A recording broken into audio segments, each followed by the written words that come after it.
Jadi bulan ini kita punya tema apa ya?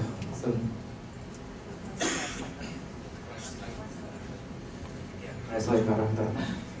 Boleh nggak sekali lagi yuk kita pray? Saya pengen doa sekali lagi untuk firman ini.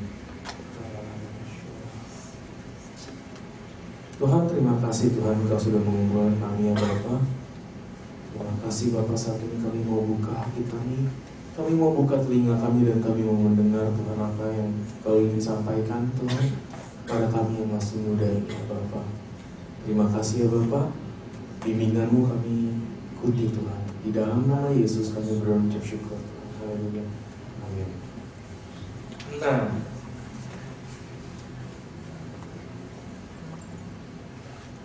oke.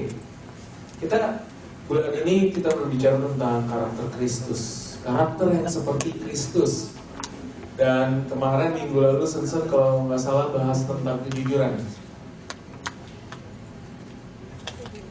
Kita sering bilang kalau ada seseorang, kalau ada orang yang punya karakter yang baik, oh orang itu berkarakter.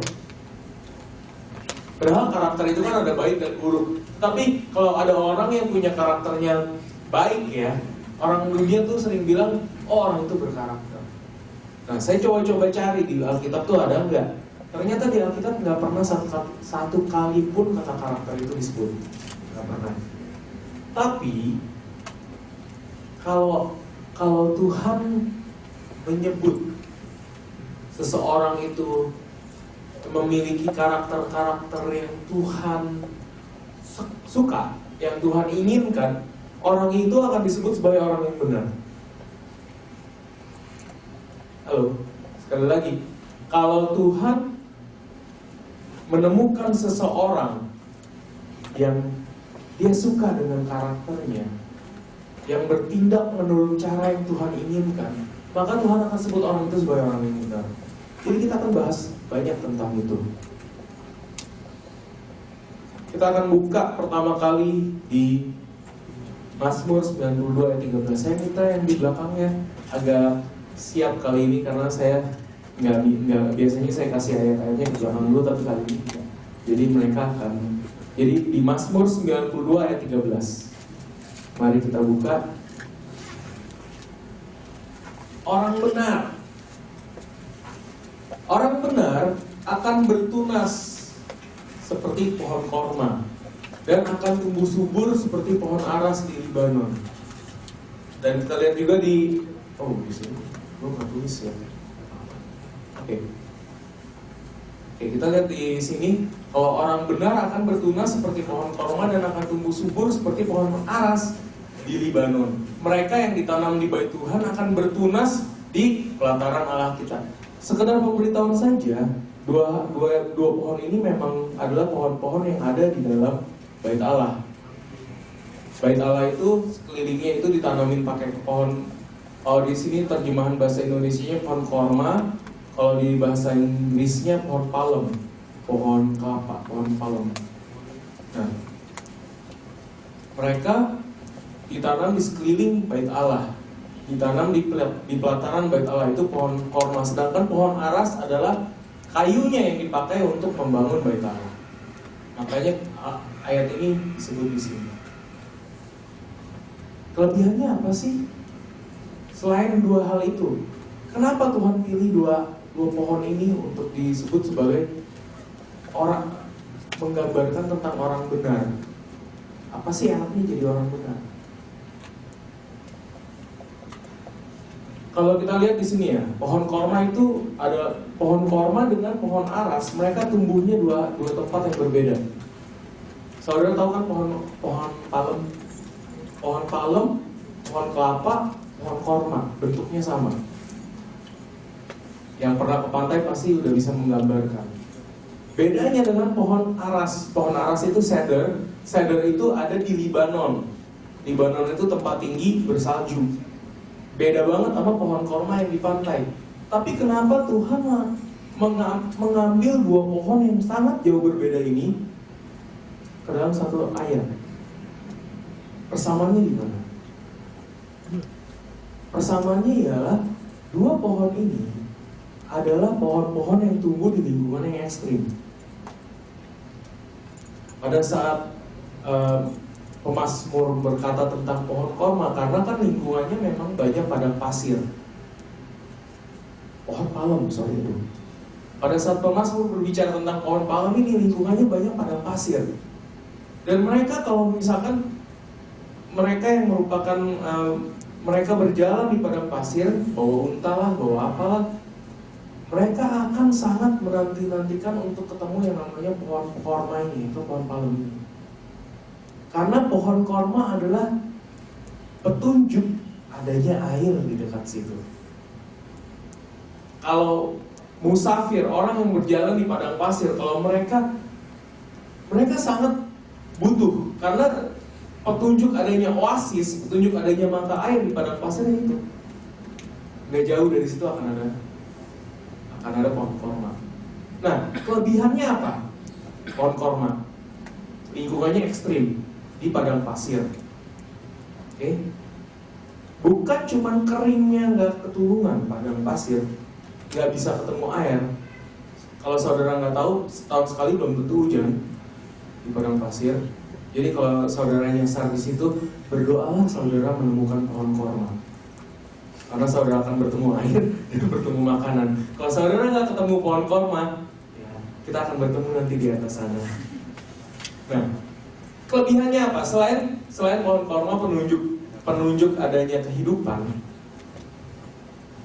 Kalau di padang pasir itu satu hal yang konstan, hujan tuh jarang banget di padang pasir, tapi badai itu sering. Ngerti? Namanya padang pasir itu hujan tuh jarang, badainya sering, badai pasir. Dan badai itu bertiup dengan kecepatan angin yang luar biasa. Dan pohon korma atau pohon palem ini pada saat dia ditiup oleh angin badai, dia akan melentur. Dia akan tertiup sampai kalau bisa sampai hampir ke tanah, bengkoknya. Tapi begitu angin itu lewat, dia kembali ke tanah. Ada orang yang ada orang yang kalau kalian pernah dengar di luar sana bilang, oh itu karena akarnya secara kokoh akarnya masuk ke dalam, itu salah saudara. Saya kasih tahu dulu ya. Mungkin ada yang pernah dengar ayat ini dikhotbahkan. Tapi ada sedikit kebenaran di situ. Pohon korma dia akarnya itu akar serabut. Dia menjalar mencari air ke dalam. Dia menjalar mencari air. Tapi kebenaran dari firman ini ialah orang benar akan bertunas seperti pohon korma. Pohon korma pertama mereka menjadi patokan adanya kehidupan. Menjadi patokan adanya sumber kehidupan. Di saat-saat penting, di saat-saat bermasalah, saudara, kalau kita lagi bermasalah, ya Joni boleh minta ditaruh di sini aja. Agak mendadak, jadi bahan saya itu masih di print di atas tadi. Nah, pada saat kita bermasalah nih, kamu lagi punya masalah, orang siapa yang akan kamu cari? Teman seperti apa yang akan kamu cari? Teman yang kaya? Teman yang pintar? Atau teman yang kamu bisa percaya? Pada saat kamu punya masalah, kamu akan cari teman yang bisa kamu percaya, yang bisa memberikan jawaban atas masalah kamu. Kadang-kadang kamu punya masalah, kamu juga tahu, teman-teman juga tahu nih, waduh, saya punya masalah nih. Teman-teman juga tahu bahwa jawabannya nggak bakal ada. Saudara cuma butuh orang yang bisa mendengarkan dan yang bisa saudara percaya, betul? Yang lebih baik itu memberikan jawaban, memberikan solusi. Orang benar selalu dicari karena mereka adalah jawaban. Orang benar di tempat dia berdiri bukan di tempat yang paling baik. Orang benar mungkin ditaruh di tempat, bukan di tempat yang paling subur. Dia mungkin ditaruh di tempat paling gersang. Tapi bahkan di tempat paling gersang pun dia menunjukkan kehidupan. Itu dia, orang benar akan bertunas seperti pohon korma. Persamaannya apa sama pohon aras di Libanon? Lingkungannya sama-sama ekstrim. Libanon adalah pegunungan yang dataran yang tinggi, termasuk dataran tinggi, salah satu dataran tertinggi di dunia. Dan pohon aras adalah jenis pohon yang cukup luar biasa karena dia bisa tumbuh di lingkungan seperti itu. Libanon itu adalah daerah bersalju, kalau teman-teman tahu. Salju all the way around, saljunya terus-menerus, dan saljunya tuh parah. Dan pohon aras dikenal karena kekuatannya, saking dikenal karena kekuatannya, sampai bait suci, bait Allah, dan istana Salomo semuanya pakainya pohon aras, nggak pakai pohon lain. Bagaimana orang-orang bisa mengenal kekuatan pohon aras? Karena pada saat bersalju, saudara bisa bayangin nggak kalau salju itu berat?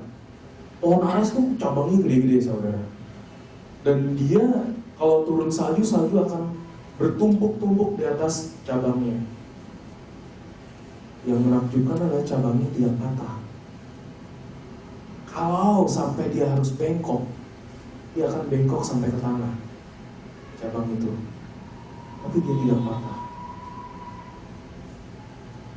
Perhatiin bahwa Tuhan menggambarkan kebenaran, menggambarkan bahwa berkat secara prinsip orang benar itu dia akan menunjukkan kehidupan, dia akan menunjukkan kekuatan.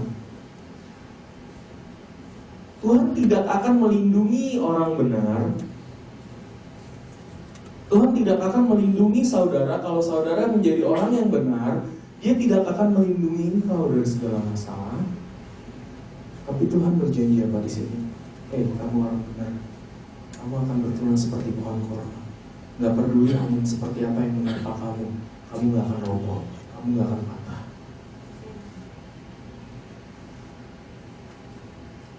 Dimanapun, dalam kondisi seperti apapun kamu ditaruh, kamu akan memancarkan kehidupan. Kamu akan menyediakan kehidupan bagi mereka yang tersesat. Seperti itu. Jadi pada saat kita datang kepada Tuhan dan bilang, Tuhan, aku ingin menjadi orang benar. Tuhan, bentuk karakterku. Kita udah 2 minggu ya berarti ya sekarang ya. Ini minggu ketiga kan. Kita udah 2 minggu berbicara tentang karakter seperti Kristus. Dan pada saat kita datang kepada Tuhan, jangan harap gampang. Sekali lagi ya, kalau Pak Geri ada di depan sini ngomongnya nggak pernah enak. Nggak pernah tuh, haleluya, dan membangkitkan semangat, nggak pernah menjadi motivator. Cuman sorry to say, ayat-ayat firman Tuhan tuh seperti itu kebanyakan. Siap-siap ya, Yesus aja bilang, yang ikut saya, kamu jangan kaget ya, kamu bakal disiksa loh. Pada saat dia datang orang berbondong-bondong, dan Yesus bilang apa? Oh ya udah, nggak apa-apa, silakan aja kalau mau ikut saya, cuman siap-siap disiksa ya. Gitu. Namanya hidup pasti ada masalah, namanya hidup pasti ada badai. Di padang pasir pasti ada badai. Cuman masalahnya, saudara, perbedaannya ya antara pohon korma, antara pohon palem dengan pohon-pohon yang lain. Tenaga yang dipakai, angin yang menghembus pohon korma itu sampai dia hampir rebah ke tanah, tapi setelah lewat dia bangkit berdiri kembali. Angin yang sama kalau karena di pohon-pohon yang kita lihat di jalan yang gede-gede berkekar-kekar kayak pohon mahoni, pohon-pohon itu akan tumbang. Maksudnya ya, nggak peduli kamu ada di mana, nggak peduli kamu ngikut Tuhan atau bukan, angin itu akan menerpa kamu. Nggak peduli kamu anak Tuhan, nggak peduli kamu orang Kristen atau bukan, masalah menerpa, masalah akan datang. Tapi pohon korma, pohon palem, orang benar, dia tidak akan tumbang. Itu benar. Siap-siap. Pada saat kamu ingin menjadi orang benar, pada saat kamu mulai bilang, Tuhan, proses saya Tuhan, tantangannya akan makin berat. tantangannya akan makin berat. Tuhan akan mulai kirim badai. Anginnya pelan-pelan. Tuhan akan mulai kirim kepada kamu nih, angin nih. Dia gak akan kirim kamu angin yang kenceng-kenceng banget, tapi dia cukup kirim kamu angin yang pengen bikin kamu rebah, bikin kamu kayaknya pengen pingsan. Dan kamu pikir itu udah maksimal. Berarti saudara, pohon palem dia tumbuh perlahan-lahan naik ke atas. Ada peribahasa bilang apa? Semakin tinggi pohon, anginnya semakin besar. Berarti sementara saudara bertumbuh di dalam Tuhan, mungkin saudara bertumbuh setinggi ini di lingkungan seperti itu, dan saudara mendapatkan angin. Saudara pikir anginnya udah gede. Tunggu kalau kamu makin tinggi. Tunggu kalau kamu makin tinggi, anginnya akan semakin besar. Jadi teman-teman nih, apalagi kalau yang belum punya masalah ya. Ada yang belum punya masalah di sini? Kalau belum punya masalah boleh. Nah, jadi kalau teman-teman pikir nih, aduh masalah saya berat banget, kayaknya nggak bakal ada masalah kayak gini. Tuhan kalau udah lewat, udah tenang hidup gua. Enggak. Tuhan kalau udah lewat udah tenang, nggak bakal.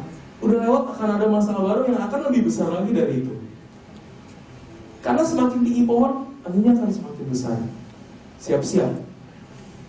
Kelebihannya ialah gimana kamu berakar. Kebetulan pohon korma ini, pohon palem ini dengan pohon aras ini, mereka punya sistem akar yang berbeda, tapi mereka punya satu persamaan. Berat akarnya, berat keseluruhan sistem akarnya sama dengan berat yang di atas. Baik pohon korma, baik pohon aras. Mereka berakar. Di mana kamu berakar? Apakah kamu berakar di dalam Tuhan? Di mana kamu berakar? Oke. Nah, sekarang saya ingin, tadi kita berbicara tentang orang benar, tentang kebenaran, tentang kalau kamu jadi orang benar, kamu akan bertunas seperti pohon korma, kamu akan seperti pohon aras. Nah, orang benar itu seperti apa ya? Orang benar itu seperti apa ya? Orang benar banyak, nggak mencuri, kayaknya udah benar deh. Berbuat kebaikan, kayaknya udah benar deh. Tapi saya pengen bawa dua orang yang khusus untuk berbicara tentang kebenaran. Yang pertama itu ada di Kejadian 15 ayat 6, namanya Abraham. Minta dong Kejadian 15 ayat 6.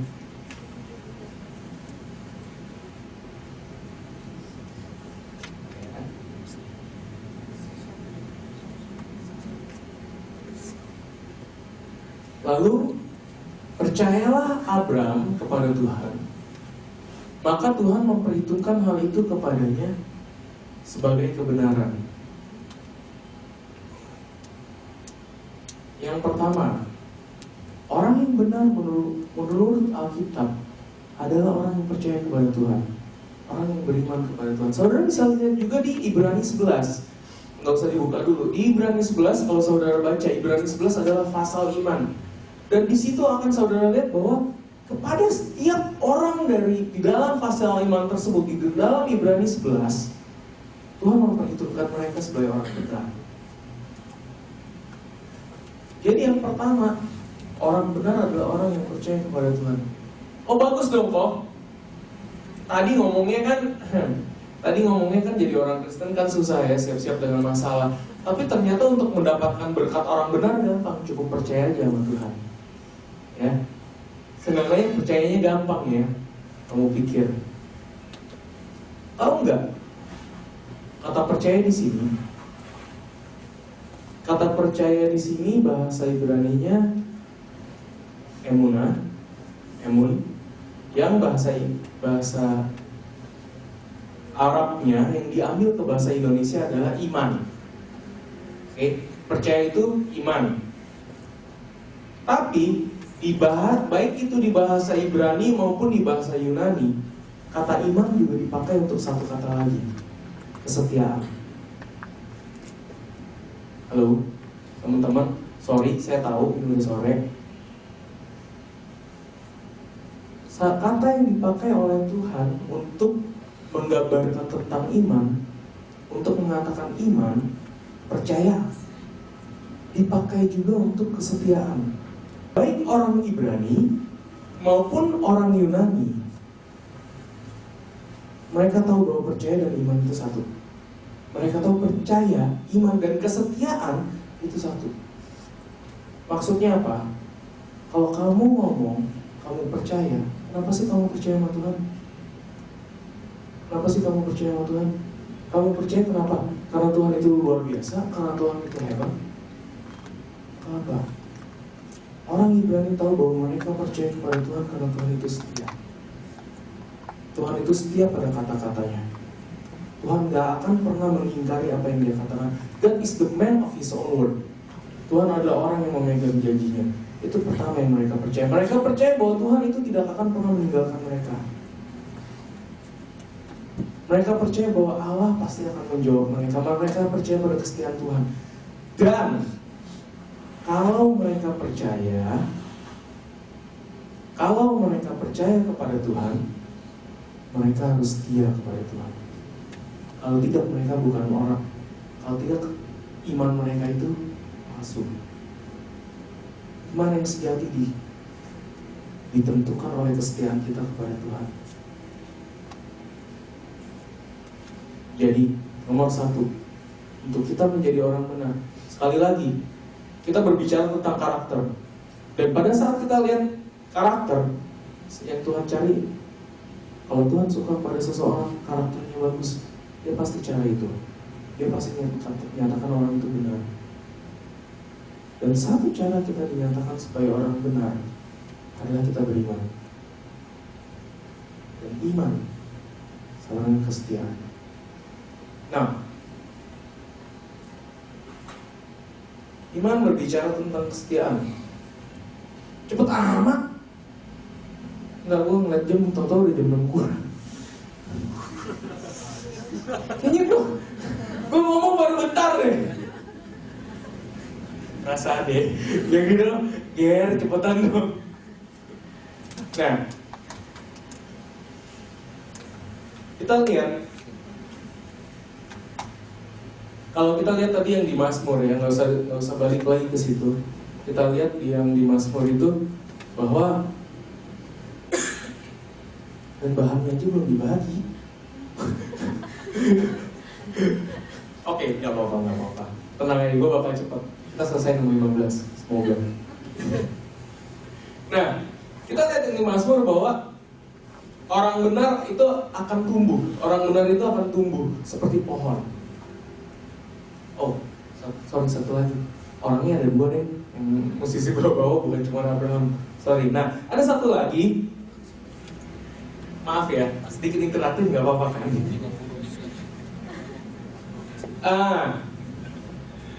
Ada satu orang.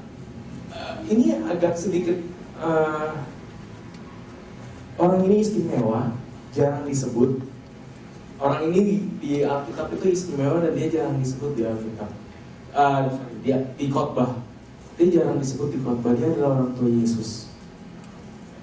Kalau kita ngomong tentang orang tua Yesus, seringkali kita berpikir tentang Maria. Maria paling banyak disebut di Alkitab. Tapi kita nggak pernah ngomong tentang Yusuf. Kita lihat di Matius 1 ayat 19. Matius 1 ayat 19.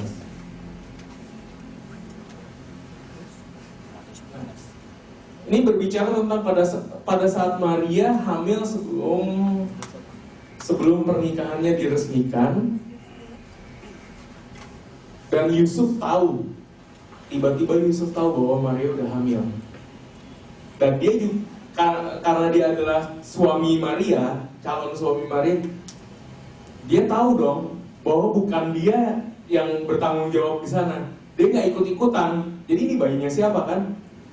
Nah, Matius 1 ayat 19 berbicara begini, karena Yusuf suaminya seorang yang tulus hati, tapi kalau di bahasa aslinya itu seorang yang benar.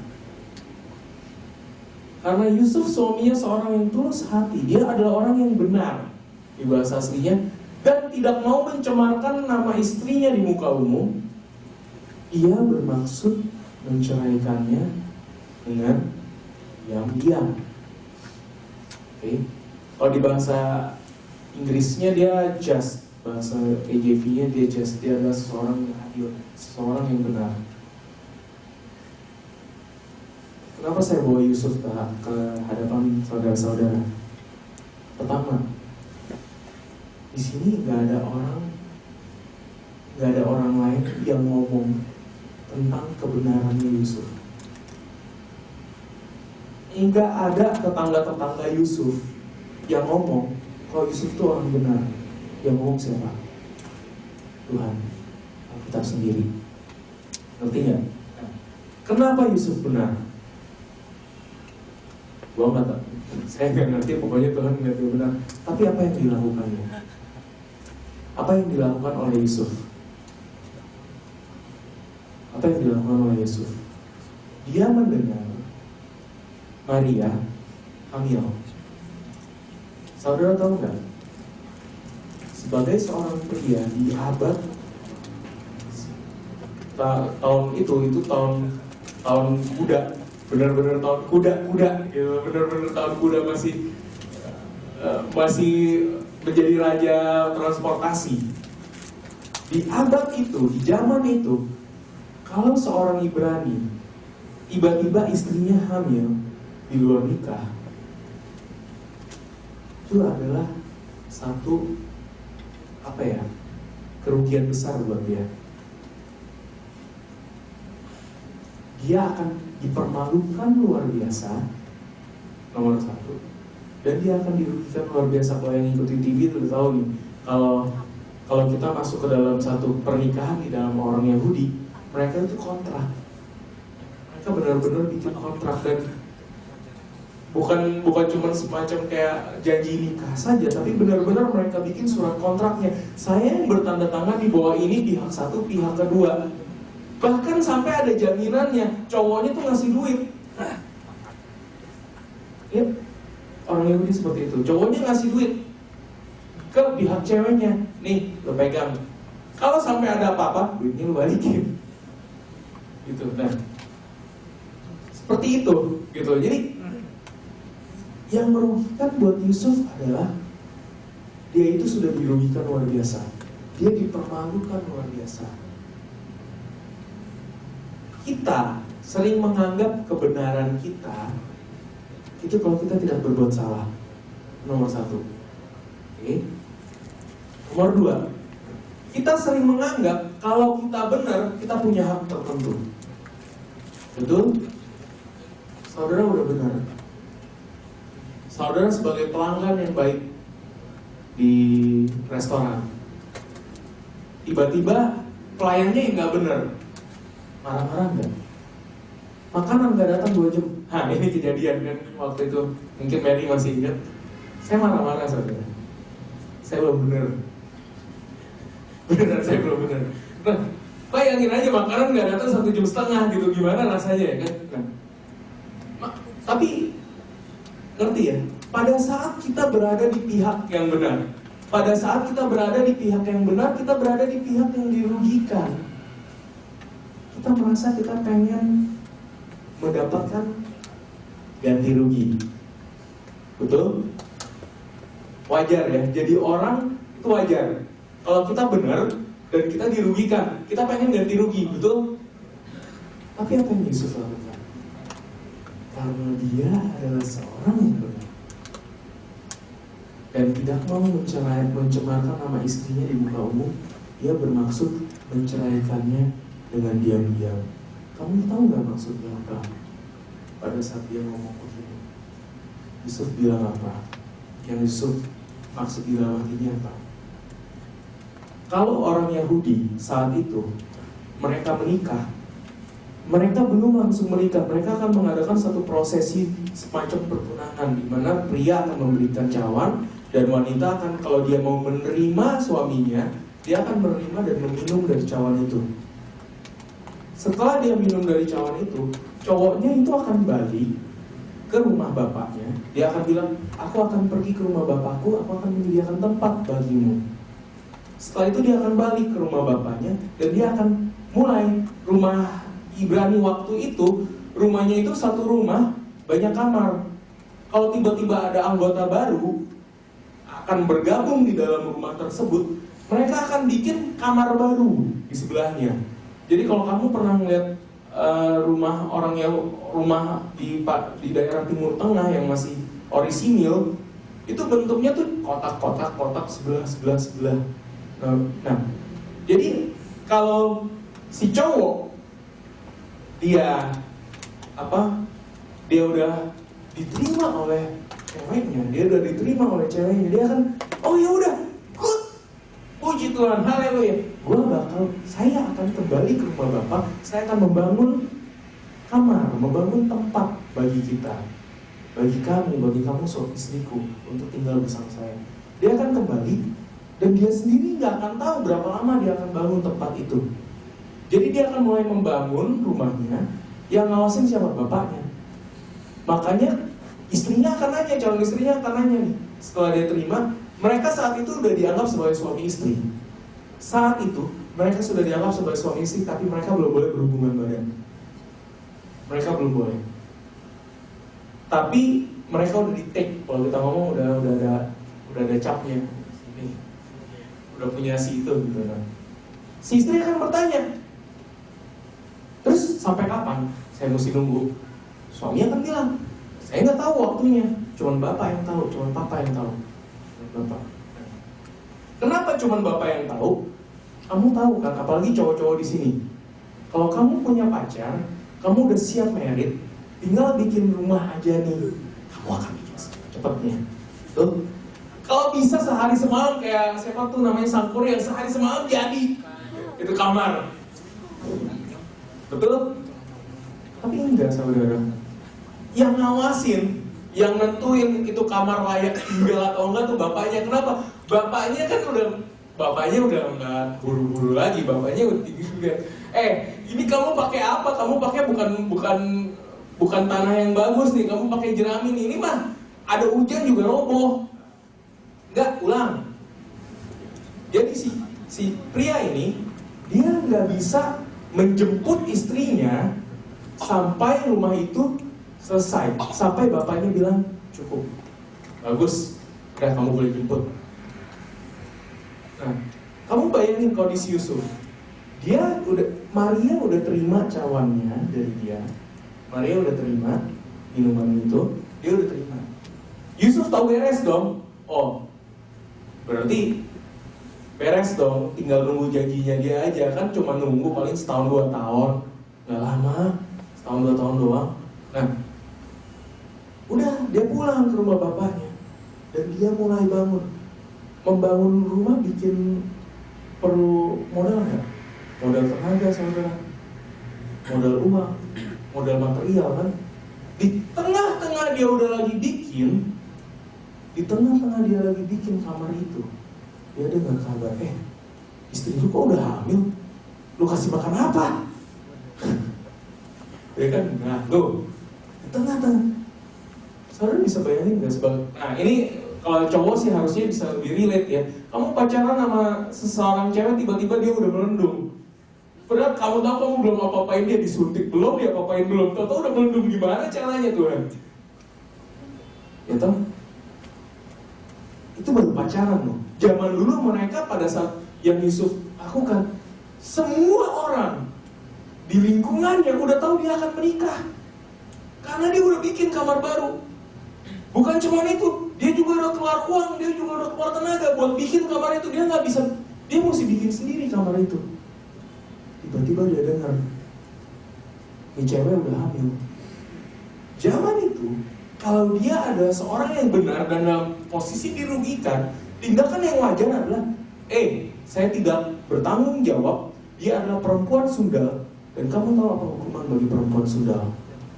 Dirajam, lempar batu sampai mati. Yusuf tahu itu, dan karena dia orang yang benar, dia bilang apa? Gimana? Dia dibilang di sini dia bermaksud menceraikannya secara diam-diam. Maksudnya ya, dia akan menjalankan semua prosesi pernikahan sampai dia menjemput Maria dan menjalani upacaranya itu termasuk dia jemput, dia bawa ke rumahnya, makan besar-besaran 7 hari 7 malam. Keluar duit lagi buat kayak beginian. Bayangin gak? Dia udah mikir gitu, aduh, gue udah percaya, saya udah percaya sama dia. Saya udah percaya sama dia. Tiba-tiba dia hamil di luar nikah. Saya nggak tahu tuh bapaknya siapa. Tapi tahu apa yang Yusuf bilang? Gak apa-apa. Gak apa-apa. Kita cepat bangun dengan baik rumah ini. Harus cepat dibangun supaya saya jemput sebelum anaknya lahir. Ya, saya jemput dia sebelum anaknya lahir. Setelah saya jemput dia, kita pesta makan 7 hari 7 malam. Setelah itu baru saya ceraiin dia. Ngerti? Itu maksudnya Yusuf. Pada saat kamu menjadi orang yang benar, bukan karena kamu mengetahui satu kebenaran, bukan karena kamu memegang satu kebenaran, bukan karena kamu tidak berbuat salah, tapi kamu melakukan kebenaran. Kamu menjadi orang benar pada saat kamu bertindak. Apakah dalam tindakanmu ada kasih? Apakah dalam tindakanmu ada sukacita? Yusuf benar. Ngerti gak maksud saya? Dia gak berbuat salah. Kalau dia berteriak, Maria itu bukan anak saya, Maria itu perempuan sundal, dia gak salah, saudara. Kalau dia berkata seperti itu, dia tidak akan masuk sebagai kategori orang yang benar di hadapan Tuhan. Nangkepnya maksud saya, apa kamu mau menjadi orang yang benar di hadapan Tuhan atau enggak? Ngerti ya? Kamu mau jadi orang yang benar di hadapan Tuhan atau enggak? Saya belajar, kita berbicara tentang karakter Kristen. Saya belajar bahwa karakter Kristen itu karakter seperti Yesus itu nggak keluar begitu aja. Kita harus develop, kita harus kembangkan. Saya sering ngobrol kan, kita ada UTB sama Mary sama Roni. Mary yang ini, bukan Mary dan Roninya, bukan Mary Roni yang udah udah menikah, tapi tahu ya Mary yang ini dan Roni Unyu. Nah, saya ada satu cerita yang saya nggak pernah tutupin ke orang kalau saya adalah seorang pemarah. Teman-teman yang pernah ikut di mobil saya tahu ya. Teman-teman yang ikut di mobil saya udah tahu. Kalau dulu tuh, kalau saya naik mobil tuh, kayaknya nggak enak tuh kalau ngegas nggak dipolin gitu loh. Kayaknya kalau ngeliat jalanan di depan kosong itu kayaknya nggak enak kalau nggak dibabat. Dan paling nggak enak kalau ada orang tiba-tiba nyalip atau nggak kok pelan di kanan gitu. Saya paling kesel tuh biasanya. Kalau apalagi Metro Mini kalau udah nyalip, tunggu aja di depan, saya bilang. Lihat, kenapa? Saya merasa saya benar, saya nggak ada salah. Kok saya dizolimi sih? Ya kan? Benar nggak kita sering kayak gitu?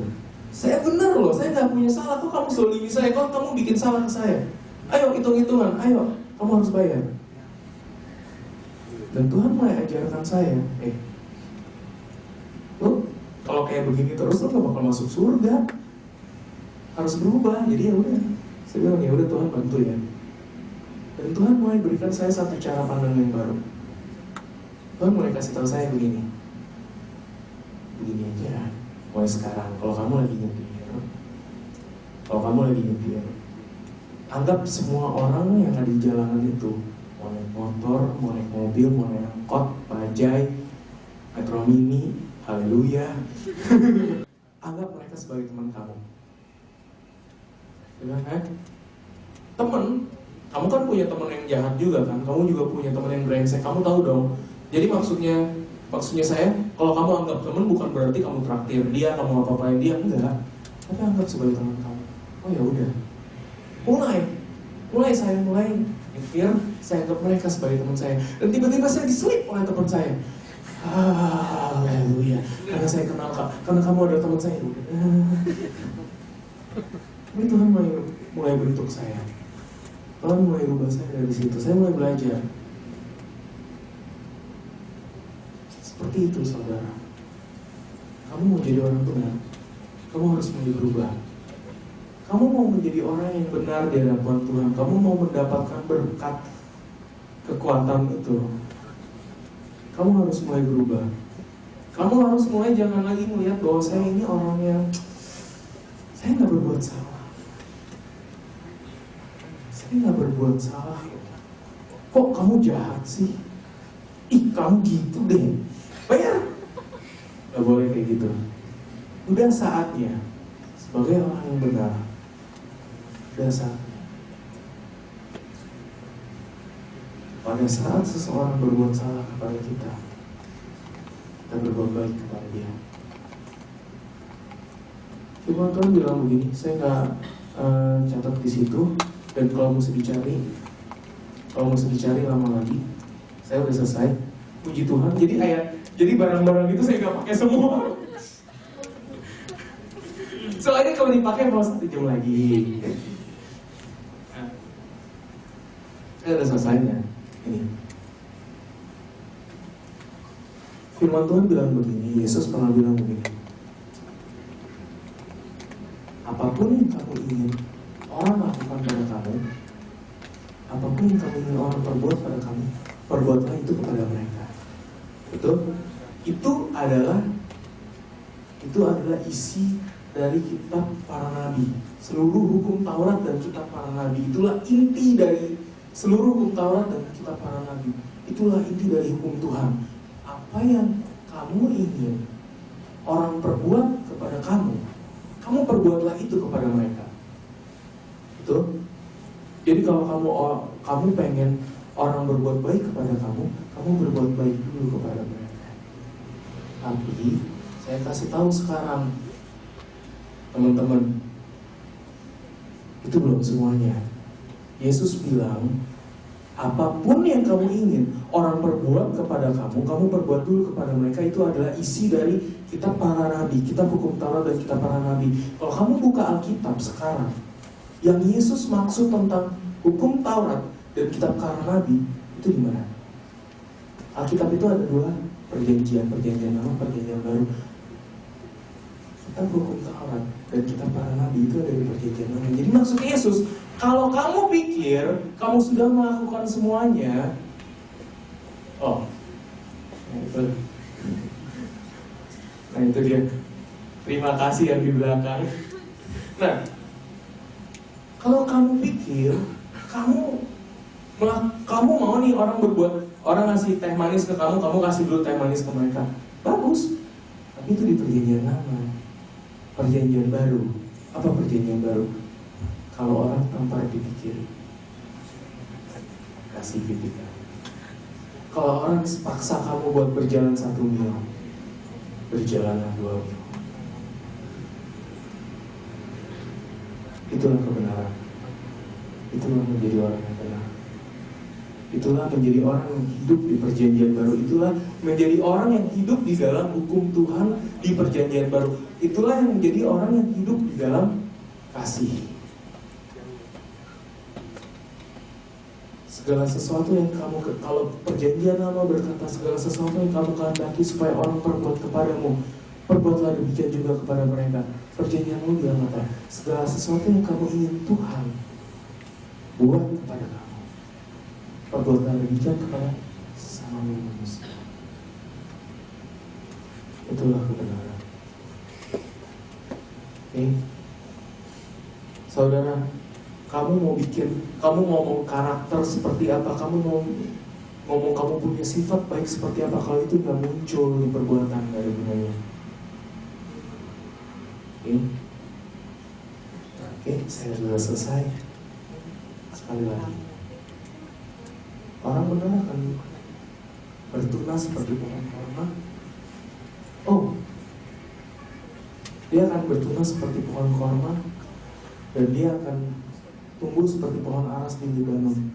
Masih ada ayatnya lagi sebenarnya, cuma kita tutup aja di sini. Where you go, I'll go. Where you stay, I'll stay. When you